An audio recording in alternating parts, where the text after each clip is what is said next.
नमस्कार प्यारे साथियों, स्वागत है आपको आपके अपने YouTube चैनल राजा ऑनलाइन क्लासेस में।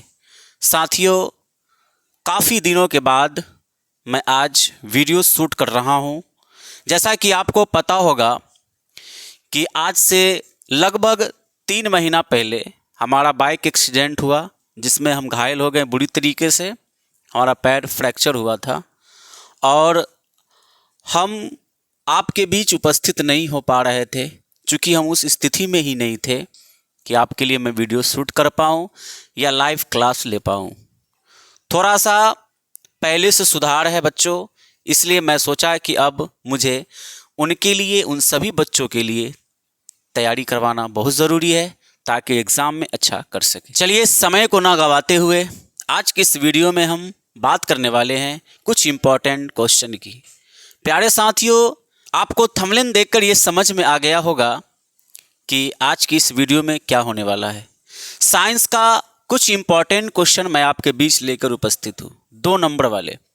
और साइंस में हम बात करेंगे आज बायोलॉजी की, यानी जीव विज्ञान का हम कुछ इम्पॉर्टेंट क्वेश्चन आपके लिए लेकर उपस्थित हैं। प्यारे बच्चों, इस वीडियो को आप ज़रूर देखिएगा। अगर आपका एग्ज़ाम 2025 में होने वाला है, आप इस वीडियो को ज़रूर से ज़रूर पूरा देखिएगा और हो सके तो इस वीडियो को अपने सभी दोस्तों के साथ शेयर ज़रूर कीजिएगा। प्यारे बच्चों, एक चीज़ मैं आपको और कहना चाहता हूँ कि मैं कंटिन्यू अब आपके लिए वीडियो शूट करूँगा। हो सके तो अगर लाइव क्लास मैं अगर ले पाऊँ तो आपके लिए मैं लाइव क्लास भी ले पाऊँगा और अच्छे से तैयारी करने का हम लोग प्रयास करेंगे, ताकि एग्ज़ाम में हमारा जो सपना है उस सपना को हम साकार कर सकते हैं, अच्छे से पढ़ाई करके अपने मंजिल को प्राप्त कर सकते हैं। चलिए, देर न करते हुए इस वीडियो को हम करते हैं स्टार्ट। वीडियो के अंत तक आप ज़रूर बने रहिएगा। तो आपके सामने में पहला नंबर क्वेश्चन दिख रहा होगा बच्चों, जैव प्रक्रम किसे कहती है। जितना प्रश्न है 7 तक लिखा है हमने, 7 क्वेश्चन, ये सब 2 नंबर वाले क्वेश्चन है और लगातार मैं अभी 2 नंबर वाले ही करवाऊँगा। उससे आपको ये फ़ायदा होगा कि 2 नंबर वाले प्रश्न को करने से 2 नंबर तो मिलता ही है, साथ ही साथ आपका MCQ भी क्लियर होता है। फिर मैं आपको 5 नंबर वाले प्रश्न को भी करवाऊंगा। बस आज स्टार्ट किए हैं, धीरे धीरे सब कुछ होगा। बच्चों, लिखा है कि जैव प्रक्रम किसे कहते हैं, ये आपका पहला क्वेश्चन है। जैव प्रक्रम किसे कहते हैं? तो जैव प्रक्रम आपको पता होना चाहिए कि क्लास 10th का पहला चैप्टर बायोलॉजी का है, जैव प्रक्रम पोषण। जैव प्रक्रम क्या है? जैव प्रक्रम का आंसर होगा यहाँ पर कि वे सारी क्रियाएं जिनके द्वारा जीवों का क्या होता है, अनुरक्षण होता है। जीवों के शरीर का मेंटेन होता है, अनुरक्षण होता है, तभी जाकर हम जी पाते हैं, तभी हम अपने शरीर को खटा पाते हैं, तभी अपने शरीर को हम आगे की ओर ले जा पाते हैं, हम गति कर पाते हैं। तो पोषण क्या है, जैव प्रक्रम क्या है? वे सारी क्रियाएं हैं जिनके द्वारा जीवों का अनुरक्षण होता है, उसे जैव प्रक्रम कहते हैं। यह आपका पहला प्रश्न का उत्तर हुआ। इंपॉर्टेंट क्वेश्चन है एग्जाम के पॉइंट ऑफ व्यू से, इसको आप जरूर याद रखेंगे। दूसरा नंबर क्वेश्चन है कि पोषण से आप क्या समझते हैं, यह कितने प्रकार के होते हैं। मुझे पता है कि आपको इन सभी का उत्तर पता है, इतना टैलेंटेड आप हैं, इतना ज्ञानी आप हैं, सभी का आंसर पता है, लेकिन सिर्फ मैं आपको एक क्वेश्चन पर पकड़ बनाना चाहता हूं कि यह सवाल एग्जाम में आने की संभावना है।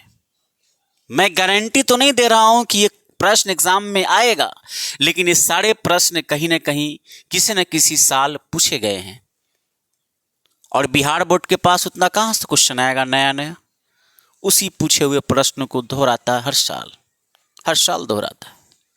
देखिए, पोषण से आप क्या समझते हैं, यह कितने प्रकार के होते हैं। 2 नंबर में मैंने लिखा है कि पोषण वह विधि है जिसमें जीव पोषक तत्वों को ग्रहण कर उसका उपयोग करते हैं। पोषण के 2 प्रकार होते हैं, नंबर 1 स्व पोषण, नंबर 2 पर पोषण। आप जानते हैं पहले से भी,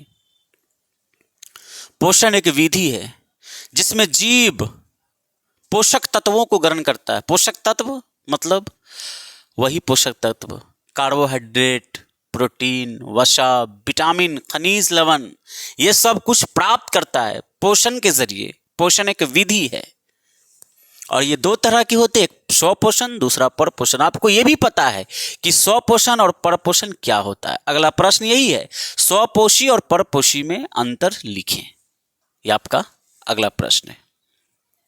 मैंने उत्तर लिखा है, एक तरफ आपको एग्जाम में ऐसी लिखना है, स्वपोषी एक तरफ, परपोषी एक तरफ। इधर लिखा है, इसमें जीव अपना भोजन स्वयं तैयार करते हैं। स्वपोषी में खुद बनाते हैं, खुद तैयार करते हैं, किसी पर कोई आश्रित नहीं होते। लेकिन बात अगर परपोषी की है तो इसमें जीव अपना भोजन के लिए दूसरे जीव पर निर्भर रहते हैं।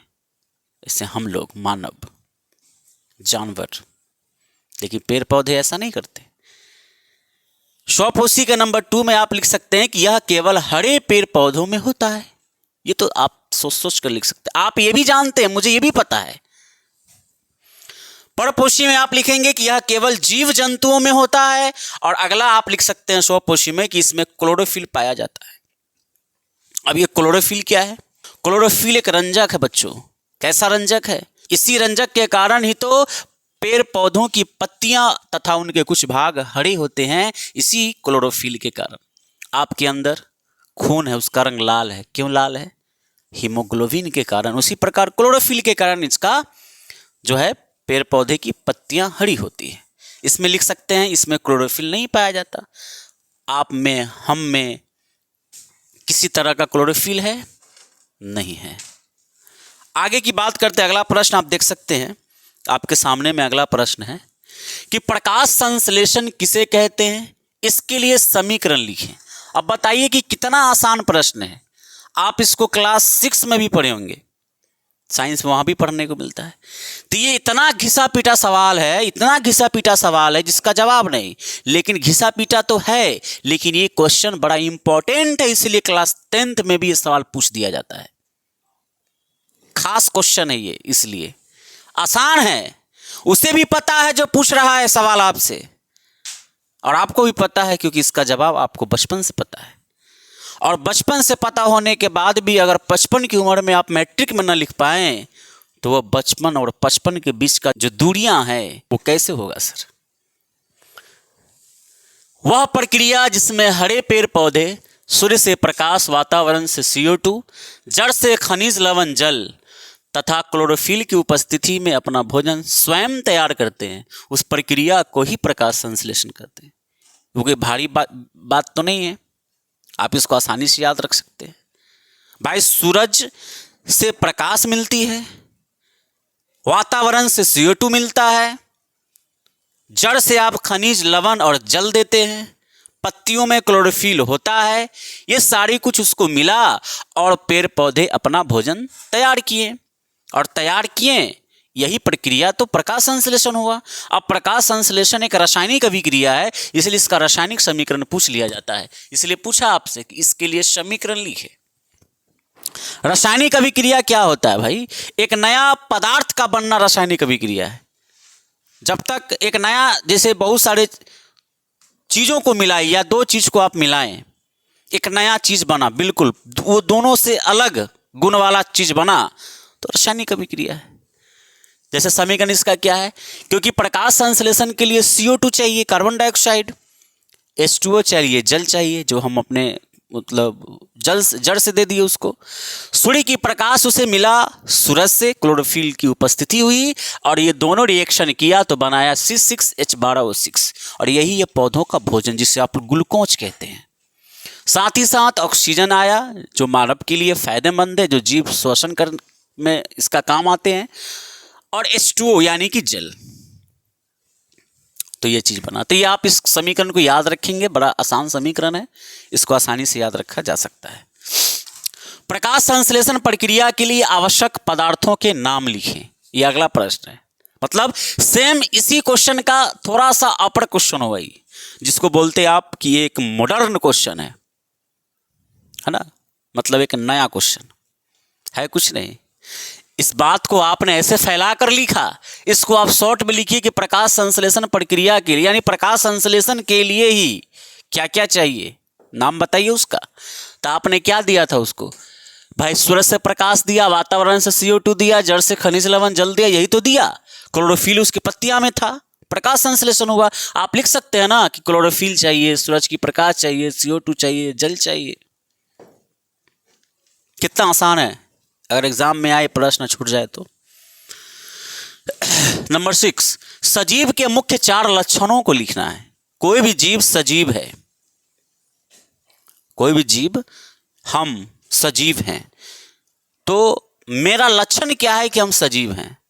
यानी सजीव का कुछ लक्षण होता है, जैसे पहला गति बोल सकते हैं आप, पोषण, श्वसन, उत्सर्जन।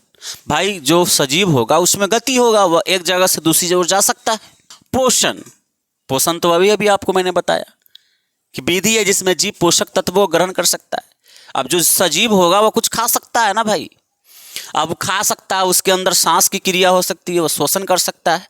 उत्सर्जन होगा, यानी जो खाएगा तो हर चीज़ तो शरीर के अंदर रहता नहीं है, वह शरीर से बाहर भी तो रिलीज होता है। जैसे पानी पिए आप, उत्सर्जन के रूप में पेशाब बाहर आया, पसीना बाहर आया, आया ना, मल बाहर आता है, तो ये सब उत्सर्जन है। तो यही सजीव के अंदर ये सब चीज़ें होती है। कोई वस्तु सजीव है, अगला प्रश्न है आपका, कोई वस्तु सजीव है, इसका निर्धारण करने के लिए हम किस मापदंड का उपयोग करेंगे। मतलब कोई वस्तु सजीव है, इसका आप निर्धारण कीजिए कि ये जो है सजीव है, तो इसके लिए क्या मापदंड है। तो आप लिख सकते हैं कि सजीव में निम्नलिखित लक्षण पाए जाते हैं जिसके आधार पर हम निर्धारित करते हैं कि कोई वस्तु सजीव है। जैसे सजीवों में वृद्धि होता है, वृद्धि समझ रहे हैं ना, बढ़ना। सजीवों में श्वसन की क्रिया होता है, सजीवों में आणविक गतियां होती है, सजीवों में बाह्य उद्दीपन होता है, सजीवों में प्रजनन की क्रिया होती है। मतलब इसी का ये मॉडर्न क्वेश्चन है, देखा जाए तो। समझ में आया बात? तो ये रहा आज का छोटा सा वीडियो जिसमें हम 7 क्वेश्चन को कवर किए हैं। मैं उम्मीद करता हूं कि आपको ये 7 प्रश्न आसानी से याद होगा। अगर याद नहीं होगा तो अभी से भी आप याद कर सकते हैं, क्योंकि एग्ज़ाम आपके बहुत नज़दीक है। मुश्किल से 1 महीना टाइम है आपके पास, जिसमें आप अच्छी तैयारी करके एग्ज़ाम पास कर सकते हैं, अपना लक्ष्य, अपना अंक बेहतर प्राप्त कर सकते हैं। ठीक है, तो अगले वीडियो के लिए इंतज़ार ज़रूर कीजिएगा। मैं जल्द ही आपके लिए वीडियो अपलोड करूँगा और आप उसको देखकर अपना फ़ायदा ले सकते हैं और अच्छे मार्क्स प्राप्त कर सकते हैं। तो मिलते हैं आपके साथ जल्दी एक नेक्स्ट वीडियो में। तब तक के लिए जय हिंद, जय भारत, वंदे मातरम।